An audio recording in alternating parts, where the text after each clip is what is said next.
നമസ്കാരം. കൗമുദി ടി വിയുടെ കാർഷിക പരിപാടിയിലേക്ക് എല്ലാ മാന്യപ്രേക്ഷകർക്കും സ്നേഹം നിറഞ്ഞ സ്വാഗതം.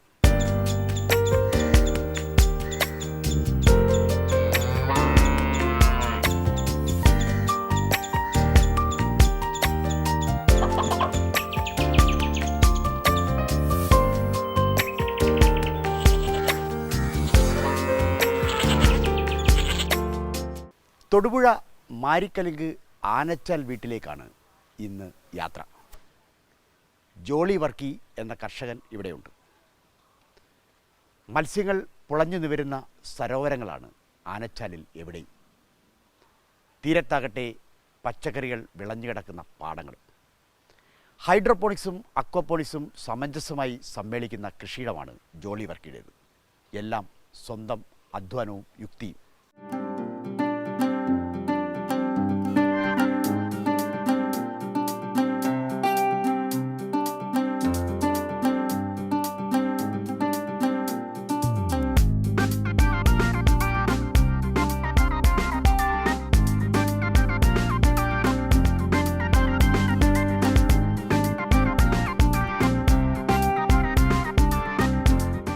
സംസ്ഥാന ഫിഷറീസ് വകുപ്പിൻ്റെ പുരസ്കാരം കരസ്ഥമാക്കിയ ജോളി വർക്കിയുടെ കൃഷിയുടെ കാഴ്ചകളുമായി ഹരിതസുന്ദരം ആരംഭിക്കുന്നു. ഒരു കുന്ന് കയറി വേണം ആനച്ചാൽ വീട്ടിലെത്തുവാൻ. തൊടുപുഴ മാരിയിൽ കലങ്കിലെ കുന്നിന് താഴെ അപരിചിതരെത്തിയാൽ അയൽക്കാർക്ക് സംശയമില്ല, അത് ജോളി വർക്കിയുടെ വീട്ടിലേക്ക് വരുന്നവർ തന്നെ. അത്രയ്ക്കുണ്ട് ആ പ്രസിദ്ധി. പ്ലംബിംഗ് ആയിരുന്നു പ്രധാന തൊഴിൽ. കുറഞ്ഞത് 5 വർഷമേ ആയുള്ളൂ കൃഷിയിലേക്ക് ഇറങ്ങിയിട്ട്. വാട്ടർ അതോറിറ്റിയിലെയും മറ്റും കോൺട്രാക്ടർ ജോലികൾ തീർന്ന് ജോളി ഒന്ന് സ്വസ്ഥമായതേയുള്ളൂ. കൃഷി മനസ്സിൽ അത്രയ്ക്കങ്ങ് പിടിച്ചു. പച്ചക്കറി കൃഷിയിലെയും മത്സ്യകൃഷിയിലെയുമൊക്കെ നൂതന സാങ്കേതികതകൾ വന്നതോടെ ജോളി അതൊക്കെയും പഠിച്ചു. ഹൈഡ്രോപോണിക്സും അക്വാപോണിക്സുമൊക്കെ സമന്വയിപ്പിച്ച് തട്ടുതട്ടായ തൻ്റെ കൃഷിഭൂമിയിൽ കൃഷി അങ്ങനെ വികസിപ്പിച്ചു.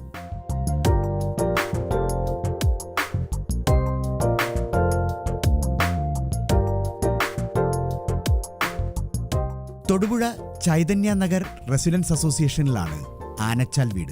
ഒക്കെയും റബ്ബറും കാപ്പിയുമൊക്കെ പൂത്തുലഞ്ഞ ഇടം. വെറുതെയല്ല, 5 വർഷം കൊണ്ട് തന്നെ സംസ്ഥാന സർക്കാരിൻ്റെ ഫിഷറീസ് വകുപ്പിൻ്റെ അവാർഡ് ആനച്ചാൽ വീട്ടിലേക്ക് കയറി വന്നു. ആ കാഴ്ചകളൊക്കെ കാണാൻ ഞങ്ങളുമെത്തി. ജോളിയോടൊപ്പം നടന്നാൽ കാര്യങ്ങളൊക്കെ അറിയാം. അതൊക്കെയും ഒരു ഇതിഹാസ കഥ പോലെ പറഞ്ഞു തരും. ആനക്കൊമ്പൻ വെണ്ടയും ചീരയുമൊക്കെ വിളഞ്ഞുമറിയുന്ന കാഴ്ചകളാണ് എങ്ങും. എല്ലാം IBC ബാരലിൽ നിറച്ച ഗ്രാവലിന് മുകളിൽ വിടർന്നു നിൽക്കുന്നു. വളം എവിടെയെന്ന് ചോദിക്കേണ്ട, ഒക്കെയും മീൻകുളത്തിലെ വെള്ളം തന്നെ. അതൊക്കെയും തട്ടുതട്ടായ പന്തലിലൂടെ ഇറങ്ങി അങ്ങ് താഴെ ചെല്ലും. തുടർന്ന് മോട്ടറിൻ്റെയും പമ്പിൻ്റെയും സഹായത്തോടെ വീണ്ടും മുകളിലെത്തും. വെന്താൽ വെണ്ണ പോലെ അലിഞ്ഞു പോകുന്ന ആനക്കൊമ്പനും കണ്ണിലാകെ ശോണിമ പടർത്തുന്ന അരുൺചീരയുമൊക്കെ നിറഞ്ഞങ്ങനെ നിൽപ്പുണ്ട്.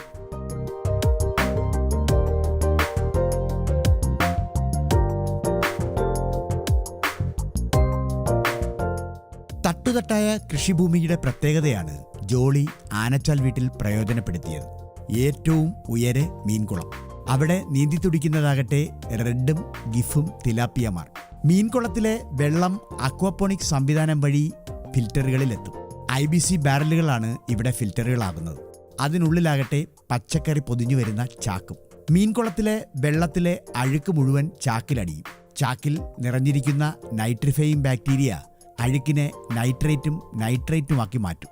അതൊക്കെയും ബാക്ടീരിയയുടെ അന്നമാണ്.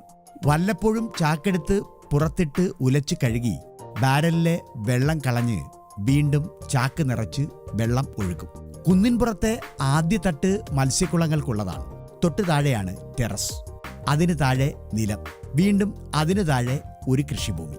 ഇങ്ങനെയാണ് 4 തട്ടുകൾ. നർത്തകിയുടെ ചേല പോലെ അതിങ്ങനെ പടർന്നു പന്തലിച്ചു നിൽക്കും. വീട് നിൽക്കുന്ന തറയിലാകെ വിരിഞ്ഞു നിൽക്കുന്നത് 10 മണിപ്പൂക്കളാണ്. നേരം 8:30 ആകുന്നതോടെ തന്നെ പുലരിവെയിൽ 10 മണിപ്പൂക്കളിൽ വീണ് കഴിയും. വെയിൽ ഉറയ്ക്കുന്നതനുസരിച്ചാണ് തേനീച്ചയുടെ വിളയാട്ടം. ചൂട് കുറഞ്ഞ വെയിലിലേക്ക് അവർ എത്തിത്തുടങ്ങും. രാവിലെ 8 മണി മുതൽ തുടങ്ങുന്നതാണ് ഡ്യൂട്ടി. ചെറുതേനീച്ചയും വൻതേനീച്ചയും ഒക്കെ ഉണ്ടെങ്കിലും ഞൊടിയൻ തേനീച്ചയാണ് ഇവിടെ പരിലസിക്കുന്നത്. വെള്ളയും വയലറ്റും ശോണിമയുമൊക്കെയായി വിടർന്നു പരിലസിക്കുന്ന 10 മണിപ്പൂക്കളിലേക്ക് അവർ നുഴഞ്ഞങ്ങനെ കയറും.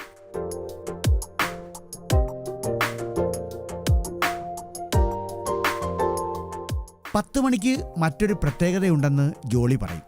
ഏറ്റവും കൂടുതൽ പൂമ്പൊടിയുള്ളത് 10 മണിപ്പൂക്കളിലാണ്. വിടർന്നാൽ ആ പൂമ്പൊടി മുഴുവൻ നുകരാം. അവരാകട്ടെ അതിനായി മത്സരിക്കുകയും ചെയ്യും. പൂക്കളുടെ ദളബുടങ്ങൾക്കുള്ളിലൂടെ നുഴഞ്ഞു കയറി പൂമ്പൊടിയിലേക്കാണ് നോട്ടം. ഒന്നിനു പുറകെ മറ്റൊന്നായി ദളബുടങ്ങളിലേക്ക് കയറുന്നതോടെ ദളങ്ങൾ വികസിക്കും. 10 മണിയാകുന്നതോടെ മൊട്ടായി നിന്ന 10 മണി മുഴുവൻ വിരിഞ്ഞിറങ്ങും. യഥേഷ്ടം അന്നം നുകർന്ന് ഈച്ചകളൊക്കെയും യാത്രയാകും.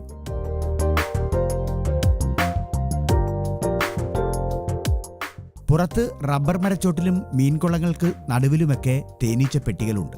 ഫെബ്രുവരി മുതൽ മെയ് വരെ തേൻകാലമാണ്. ഒരു തേൻകാലത്തിനുള്ള തയ്യാറെടുപ്പുകളൊക്കെയും ഈച്ച തുടങ്ങിക്കഴിഞ്ഞു. ജോളി വർക്കി അതെല്ലാം അറിയുന്നുണ്ട്.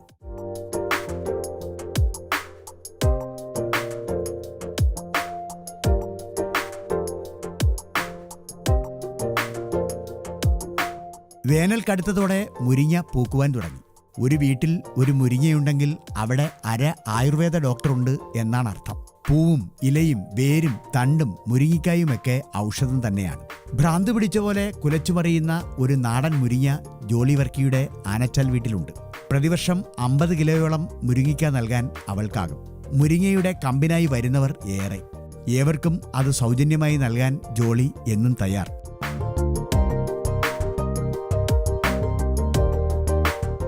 കുന്നിൻമുകളിലെ മീൻകുളങ്ങളുടെ തട്ടിൽ നിന്ന് വെള്ളം അരിച്ചിറങ്ങുന്നത് ടെറസിലേക്കാണ്. മട്ടുപ്പാവിനെ ജോളി വെറുതെ വിട്ടില്ല. അവിടെയാകെ ഹൈഡ്രോപോണിക്സും അക്വാപോണിക്സും സമന്വയിപ്പിച്ചു. വെണ്ടയും പയറും ചീരയുമൊക്കെ ഇവിടെ കൃഷിയുണ്ട്. നെടുകെ മുറിച്ച PVC പൈപ്പുകൾ ഇവിടെ വരിവരിയായി തൂങ്ങി നിൽപ്പുണ്ട്. അവയൊക്കെയും 10 മണിക്കുള്ള പാടങ്ങൾ തന്നെ. ചുവന്ന പടുതയുടെ കീറുകൾ അവയെ താങ്ങി നിർത്തുന്നുണ്ട്. വ്യത്യസ്തമായ 10 മണികളാണ് ഇവിടെ വാകെ. മഞ്ഞയും ചുവപ്പും പൂക്കൾ വരെ മട്ടുപ്പാവിലുണ്ട്. ഇവിടെയാണ് ഹൈഡ്രോപോണിക്സ് സംവിധാനം ജോളി പ്രയോജനപ്പെടുത്തിയിരിക്കുന്നത്. സാധാരണ ഹൈഡ്രോപോണിക്സിൽ വെള്ളമൊഴുകുന്ന വീതിക്ക് മുകളിൽ പച്ചക്കറി കൃഷിയുണ്ട്. ഇവിടെ വെള്ളത്തിലേക്ക് രാസവളങ്ങൾ പ്രയോഗിക്കുകയാണ് പതിവ്. എന്നാൽ ഇവിടെയാകട്ടെ വെള്ളമൊഴുകുന്ന വീതിയിലൂടെ മീൻകുളങ്ങളിലെ വെള്ളം തന്നെ ഒഴുകും. അവിടെയാണ് സോക്കറ്റുകൾ. സോക്കറ്റുകളിലിരിക്കുന്ന സിലിക്ക സാൻഡുകളിലാണ് വെണ്ടയും പയറുമൊക്കെ പടർന്നു നിൽക്കുന്നത്. തനിനാടൻ വെണ്ട ഇതിൽ മുട്ടിട്ടു തുടങ്ങി. സോക്കറ്റ് ഉയർത്തിയാൽ വീതിയിലൂടെ വെള്ളമൊഴുകുന്നത് കാണാം. എങ്കിലും സോക്കറ്റിലൂടെ നിറഞ്ഞു പെരുകി വെണ്ടയുടെ വേരുകൾ മീൻകുളത്തിലെ വെള്ളമന്വേഷിച്ചു പോകും.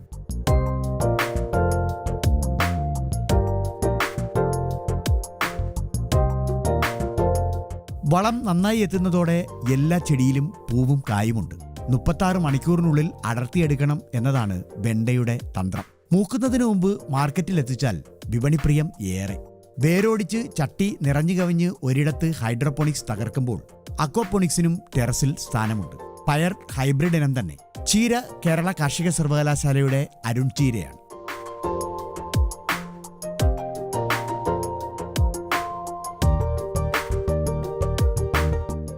ചട്ടിപൊട്ടി ഉണ്ടാകുന്ന അപകടം ഇനി വേണ്ട. ചെടിച്ചട്ടിക്കായി കാശും കൊടുക്കണ്ട. പാഴായിപ്പോയ ടയറുകൾ ഉപയോഗിച്ച് ഒരു കൃഷിയുണ്ട്. ടയറുകൾ ഒന്നിനു മുകളിൽ മറ്റൊന്നായി നിരത്തി കറ്റാർവാഴ നട്ടിരിക്കുന്നു. അതിൽ നിന്ന് തന്നെ കോവൽ ഉദയം ചെയ്യുന്നുണ്ട്. പാഴായിപ്പോയ ടയറുകളും കൃഷിക്കായി ജോളി ഉപയോഗിക്കുന്നു എന്നർത്ഥം.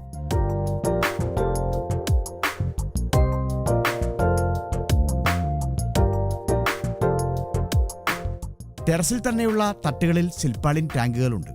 അവിടെയൊക്കെയും കുതിച്ചുമറിയുന്നത് ഗിഫ് തിലാപ്പിയയാണ്. ചെറുപ്പത്തിലെ ലിംഗഭേദം വരുത്തിയാണ് ഗിഫ് തിലാപ്പിയ സൃഷ്ടിക്കപ്പെടുന്നത്. തിലാപ്പിയയുടെ നൈലോട്ടിക്ക വിഭാഗത്തിലാണ് ഗിഫ് വരുന്നത്. 6 മാസം കൊണ്ട് തന്നെ 1 കിലോയോളം തൂക്കമെത്തുന്നവർ ഇവരിലുണ്ട്.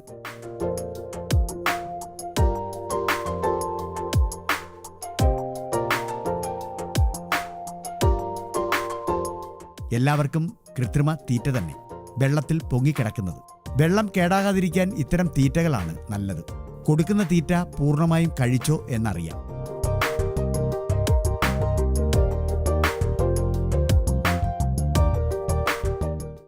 കൃഷിയിലെയും മത്സ്യകൃഷിയിലെയും ആധുനിക സാങ്കേതികതകൾ സർവ്വതും കൃഷിയിടത്തിൽ പ്രയോഗിക്കുന്ന ജോളി വർക്കി നമ്മോടൊപ്പം ഉണ്ട്. ജോളിയുമായി ചില വിശേഷങ്ങൾ പങ്കിടാം. നമസ്കാരം ജോളി. നമസ്കാരം. ഈ ജോളിക്ക് ഇപ്പോൾ എത്ര വയസ്സുണ്ട്? 47 വയസ്സ്. ഇതിനു മുമ്പ് എന്തായിരുന്നു ഈ കർഷകൻ എന്ന ലേബലിൽ വരുന്നതിന് മുമ്പ് എന്തായിരുന്നു പരിപാടി? പ്ലംബിംഗ് വർക്കാണ് കൂടുതലും ചെയ്തുകൊണ്ടിരുന്നത്. അതിനിടയ്ക്ക് ചെറുപ്പം മുതൽ കൃഷിയിൽ നല്ല താല്പര്യമുണ്ട്. ഇപ്പോൾ ഇവിടെ നമുക്ക് കാണുന്നതെന്ന് വെച്ചാൽ ഈ മത്സ്യകൃഷിയിലായാലും അതോടൊപ്പം തന്നെ സാധാരണ കൃഷിയിലായാലും ഒക്കെ തന്നെ ഹൈഡ്രോപോണിക്സ്, അക്വാപോണിക്സ് തുടങ്ങിയ നൂതന സാങ്കേതിക വിദ്യകൾ സർവ്വതുമുണ്ട്. മാത്രമല്ല ഇതെല്ലാം ജോളി സ്വന്തം പ്രയോഗത്തിലൂടെ നടപ്പിൽ വരുത്തുകയാണ്. ഇതൊക്കെ എവിടെ നിന്നാണ് പഠിച്ചത്? കൃഷിഭവൻ്റെ ടെക്നോളജി കിട്ടിയിട്ടുണ്ട്, ആൽമയിൽ നിന്ന് നമുക്ക് ടെക്നോളജി കിട്ടിയിട്ടുണ്ട്, ഫിഷറീസ് ഡിപ്പാർട്ട്മെൻറ്റിൽ നിന്നും പുതിയ നൂതന ടെക്നോളജികൾ നമുക്ക് കിട്ടിയിട്ടുണ്ട്. ഇതെല്ലാം നമ്മളുടേതായ രീതിയിലേക്ക് മാറ്റി ആണ് നമ്മളിവിടെ പ്രാവർത്തികമാക്കിയിരിക്കുന്നത്. ഇപ്പോൾ ഈ ഇതൊക്കെ ചെയ്യുന്നു, ഉദാഹരണമായിട്ടിപ്പോൾ നമ്മുടെ അക്വാപോണിക്സ് ചെയ്യുന്നു. അപ്പോൾ ഇതിന് ആവശ്യമായിട്ടുള്ള സൈഫൺ ആവശ്യമുണ്ട്, മോട്ടോർ ആവശ്യമുണ്ട്, അത്തരത്തിലുള്ള കാര്യങ്ങളൊക്കെ ആവശ്യമുണ്ട്. ഇതിൻ്റെയൊക്കെ ഒരു അളവും കാര്യമൊക്കെ ജോലി എങ്ങനെ അനുഭവം കൊണ്ടാണ് മനസ്സിലാക്കുന്നത്? അനുഭവം കൊണ്ടാണ്. നമ്മൾ ഓരോരോ എന്ത് ചെയ്താലും കർഷകനോട് നമുക്ക് പറയാനുള്ള ഒരു ഉപദേശവും കൂടെയാണ്. അതിൻ്റെ ഒരു ചെറിയ യൂണിറ്റ് ചെയ്ത് അതിൻ്റെ കുറിച്ച് നമ്മൾ പഠിച്ചതിന് ശേഷമേ ഒരു വലിയ യൂണിറ്റിലേക്ക് ഇറങ്ങിത്തിരിക്കാവുള്ളൂ. നമ്മൾ ആദ്യമേ ഒരു ചെറിയ യൂണിറ്റ് ചെയ്തു, ഇതൊരു നല്ല സംവിധാനമാണെന്ന് കണ്ടെത്തി. ഞാൻ ഇതിനു മുമ്പ് മത്സ്യം വളർത്തിക്കൊണ്ടിരുന്നത് വെള്ളമില്ലാത്ത 6 മാസം മത്സ്യത്തിന് തീറ്റ കൊടുക്കാതെയാണ് മീനെ വളർത്തിക്കൊണ്ടിരുന്നത്. അക്വാപോണിക്സ് എന്ന സംവിധാനം ചെറിയ ടാങ്കിൽ തന്നെ പരീക്ഷിച്ചപ്പോൾ തന്നെ എപ്പോഴും മീനും വളരും, വെള്ളവും എപ്പോഴും ശുദ്ധിയായി കിടക്കുമെന്ന് മനസ്സിലാക്കിയതിന് കൊണ്ടാണ് എല്ലാ കുളങ്ങളിലേക്കും അത് വ്യാപിപ്പിച്ച് നല്ല രീതിയിൽ കൊണ്ടുപോകാൻ സാധിച്ചത്. മട്ടുപ്പാവിലെ ഒരിടവും വെറുതെ കളയാൻ ജോളി തയ്യാറല്ല.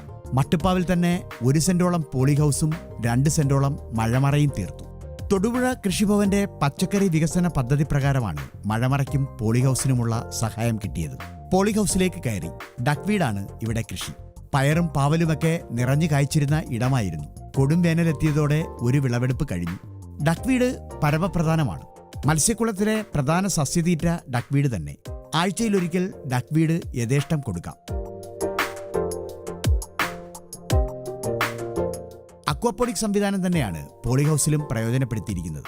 എവിടെ നോക്കിയാലും മീൻകുളത്തിലെ വെള്ളം തന്നെ ഒഴുകുന്നത്. എല്ലാ ബാരലുകളിലും കൃഷിയുണ്ട്. ഒത്ത നടുവിൽ സൈഫൺ. വെള്ളം നിറയുന്നതോടെ അത് വീണ്ടും ഒഴുകി അടുത്ത ടാങ്കിലേക്ക് എത്തുവാൻ സൗകര്യം. തട്ടുതട്ടായി അലങ്കരിച്ചിരിക്കുന്നതുകൊണ്ട് ഗുരുത്വാകർഷണത്തിൽ തന്നെ വെള്ളം ഒഴുകി അടുത്ത ടാങ്കിലേക്ക് എത്തിക്കൊള്ളും. ഇനി പോളി ഹൗസിന്റെയും മഴമറയുടെയും ഒക്കെ നിലമൊന്ന് കാണാം. എല്ലായിടത്തും ഗ്രാവൽ തന്നെ. അവിടേക്കും വെള്ളം ഒഴുകിയെത്തുന്നുണ്ട്. ഗ്രാവലിലൂടെ വെള്ളമരിച്ച് സൈഫണിലൂടെ വീണ്ടും അത് താഴെത്തട്ടിലേക്ക് എത്തിക്കൊള്ളും.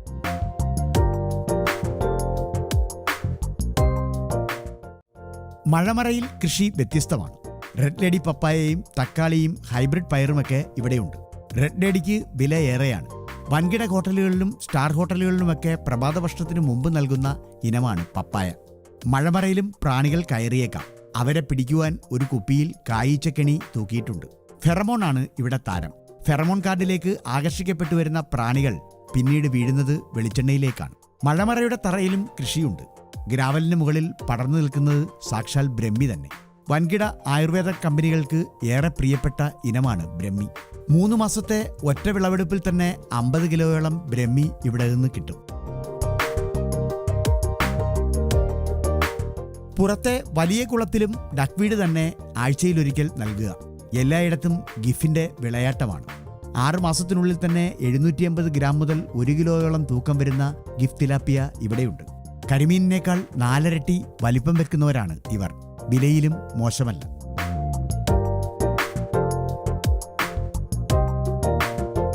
ഗിഫിലാണ്, തിലോപ്പിയയിലാണ് കൂടുതൽ ശ്രദ്ധ കേന്ദ്രീകരിക്കുന്നത്. എന്താ അതിൻ്റെ കാരണം? ഗിഫ്റ്റ് തിലോപ്പിയാണ് നമുക്ക് 4 മാസം മുതൽ 6 മാസത്തിനുള്ളിൽ വിളവെടുക്കാൻ പറ്റുന്നത്. വാളയൊക്കെ ഒരു 1.5 വർഷത്തോളം കിടന്നാലേ വാളയ്ക്ക് നമുക്ക് മാർക്കറ്റ് ചെയ്യാൻ പറ്റുന്ന ഒരു ടേസ്റ്റും കാര്യങ്ങളും ഉണ്ടാവുള്ളൂ. പിന്നെ ഏത് മീനാണെങ്കിലും നമ്മൾ വളർത്തുന്ന രീതികളുടെ അനുസരിച്ച് മത്സ്യത്തിൽ ടേസ്റ്റിൽ വ്യത്യാസം ഉണ്ടാവും.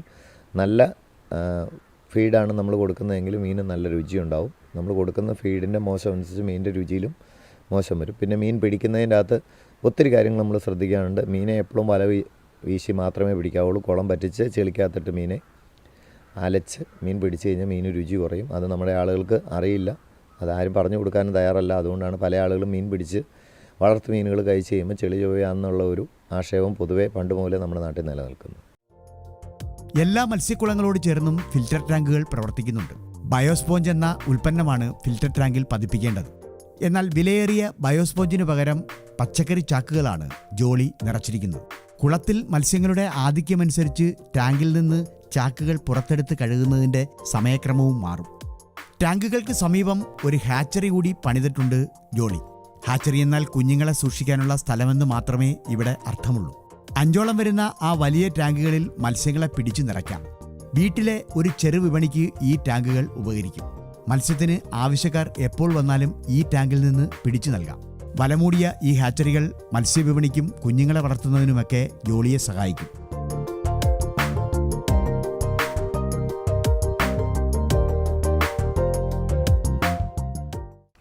ഇപ്പോൾ മനസ്സിലാവുന്നതെന്ന് വെച്ചാൽ 4 തട്ടായിട്ട് കിടക്കുന്ന ഭൂമി.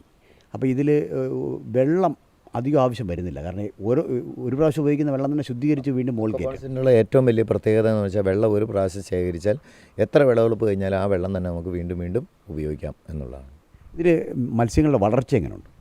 വളർച്ച അക്വാപോണിക്സിൽ അതിൻ്റെ വെള്ളത്തിൻ്റെ വേരിയേഷൻ, അതായത് കൃത്യം നമ്മൾ ശുദ്ധീകരണ പ്രക്രിയ എന്തോരം നന്നായി നടത്തുന്നു അതനുസരിച്ച് മീനിൻ്റെ വളർച്ചയെ ബാധിക്കും.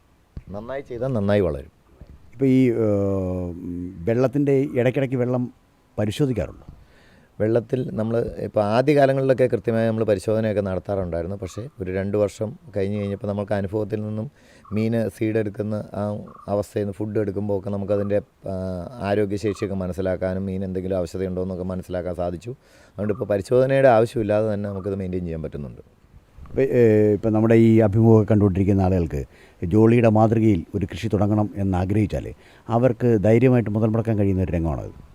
മത്സ്യകൃഷി വെള്ളം സുലഭമായിട്ട് ഉണ്ടെങ്കിൽ വളരെ ലാഭകരമായ ഒരു കൃഷിയാണ്. നമുക്ക് 40 മുതൽ 60% വരെ മുടക്ക് വരുള്ളൂ. 200 രൂപയ്ക്ക് വിറ്റാൽ പോലും 250 വിൽക്കുന്ന ഒത്തിരി ആളുകൾ നമ്മുടെ ഇടയിൽ തന്നെയുണ്ട്. പക്ഷേ നമ്മളുടേതായ ഒരു മാർക്കറ്റ് ജനങ്ങളിൽ എത്തിക്കണം. നമ്മളുടെ അടുത്ത സാധനം നല്ലതാണെന്ന് ജനങ്ങൾക്കൊരു വിശ്വാസം ഉണ്ടാകണം. ഇന്നയാളുടെ പച്ചക്കറി മേടിച്ചാൽ അതിൻ്റെ അകത്ത് വിഷമില്ല, കീടനാശിനി ഇല്ല എന്ന് അവൻ്റെ മനസ്സിനെ ബോധ്യപ്പെടുത്തണം. അത് നമ്മൾ തന്നെ ഉണ്ടാക്കിയെടുക്കണം. അല്ലാതെ നമ്മൾ കടകളിൽ കൊണ്ട് കൊടുത്താൽ നമ്മുടെ സാധനങ്ങൾക്കൊക്കെ വിഷ മാർക്കറ്റിലെ വിലയെ കിട്ടും. തട്ടുതട്ടായി കിടക്കുന്ന മത്സ്യക്കുളങ്ങളിൽ നിന്നും ഏറ്റവും ഒടുവിൽ താഴെ ഒഴുകിയെത്തുന്ന വെള്ളം അവിടെ നിന്നും വീണ്ടും കുന്നിന് മുകളിലെ ടാങ്കിലേക്ക് എത്തിക്കുവാൻ മോട്ടോറുകൾ സഹായിക്കും. എന്നാൽ ഇതിനൊക്കെയും ആവശ്യം വരുന്ന വൈദ്യുതി സോളാർ പാനലിൽ നിന്നാണ് കിട്ടുക. 1 kV സോളാർ പാനലാണ് ജോളി പിടിപ്പിച്ചിരിക്കുന്നത്. 100 വാട്ട് കറണ്ട് വരെ നൽകുവാൻ ഈ 10 പാനലുകൾക്കാകും. പകൽ മുഴുവൻ സോളാർ പാനലിലെ വൈദ്യുതിയാണ് ഉപയോഗിക്കുക. രാത്രി മാത്രമാണ് പൊതുഗ്രിഡിലെ വൈദ്യുതി ഇവിടെ പ്രവർത്തിക്കുക. മഴമറയിലും പോളിഹൗസിലും വിരിക്കുന്ന ഗ്രാവലുകളിലും IBC ടാങ്കുകളിൽ കൃഷി ചെയ്യുന്ന സ്ഥലത്ത് പോട്ടിംഗ് മിശ്രിതമായി നിറയ്ക്കുന്ന ഗ്രാവലുകളിലുമൊക്കെ ചില വ്യത്യാസങ്ങളുണ്ട്. മണൽ രൂപത്തിലുള്ള ഗ്രാവലുകൾ മുതൽ 2 മില്ലിമീറ്ററും 3 മില്ലിമീറ്ററും വലിപ്പമുള്ള ഗ്രാവലുകളും ഇവിടെ കൃഷിക്ക് ഉപയോഗിക്കുന്നുണ്ട്. മണൽ രൂപത്തിലുള്ള ഗ്രാവലുകളാണ് വെള്ളം അരിക്കുന്നതിന് ഏറെ നല്ലത്. പക്ഷേ ഇടയ്ക്കിടയ്ക്ക് ഇവർ ചോക്കിംഗ് തടസ്സം ഉണ്ടാക്കും. പിന്നീട് അത് ഇളക്കി വാരി കഴുകിയാൽ മതി. വലിയ ഗ്രാവലുകളിൽ ചോക്കിംഗ് എന്ന തടസ്സം ഉണ്ടാകില്ല. തട്ടുതട്ടായി കിടക്കുന്ന കൃഷിഭൂമിക്ക് ഏറ്റവും താഴെയുള്ള ഇടങ്ങളിൽ വലിയ കുളങ്ങളാണ്. കുളങ്ങൾക്ക് സമീപമാകട്ടെ മരങ്ങളിലും GI പൈപ്പുകളിലുമെല്ലാം തേനീച്ച പെട്ടികൾ പിടിപ്പിച്ചിരിക്കുന്നു. കുളമുണ്ടാക്കിയാൽ പോരാ, അതിനൊക്കെ ഒടുവിൽ ഒരു വാഷൌട്ട് വേണം എന്ന നിർബന്ധമുണ്ട് ജോളിക്ക്. കുളം നിർമ്മിക്കലും വാഷൌട്ട് നിർമ്മിച്ചു നൽകലുമൊക്കെ ഇപ്പോൾ തൊഴിലാണ്.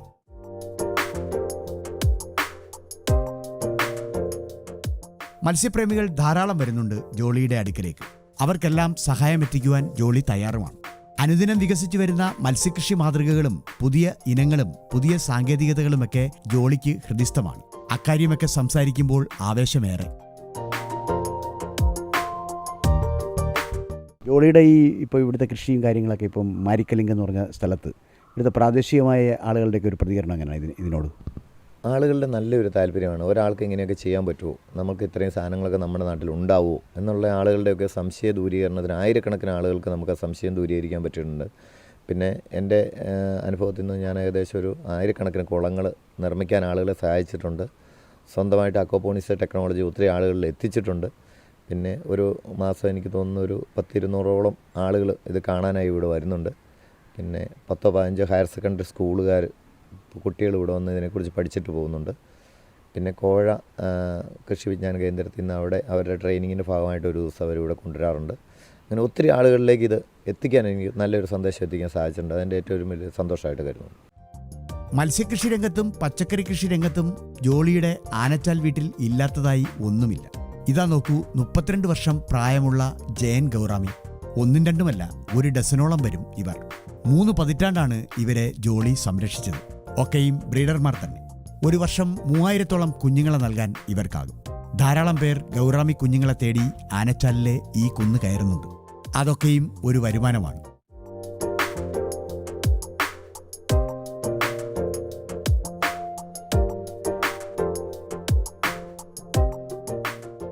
കേരളത്തിൻ്റെ സ്വന്തം മീനായ കരിമീനിനും പ്രാധാന്യം നൽകുന്നുണ്ട് ജോളി. മിക്ക ടാങ്കുകളിലും കരിമീനുണ്ട്. ഇതാ നോക്കൂ, ഇവന് തന്നെ 3 വർഷം പ്രായമുണ്ട്.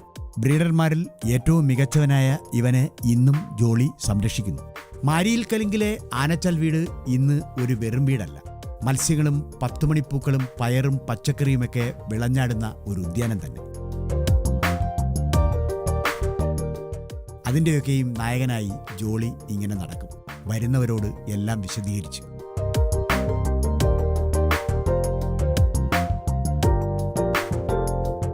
ഇപ്പോൾ ഈ 50 സെൻറ്റ് സ്ഥലത്തിലാണ് ജോളി ഇപ്പോൾ ഈ കൃഷി ചെയ്യുന്നത്. അപ്പോൾ നല്ല രീതിയിൽ ഉയർന്നു വരുന്നുണ്ട്. അതോടൊപ്പം തന്നെ സംസ്ഥാന സർക്കാരിൻ്റെ ഫിഷറീസ് വകുപ്പിൻ്റെ പുരസ്കാരമൊക്കെ ലഭിച്ചിട്ടുണ്ട്.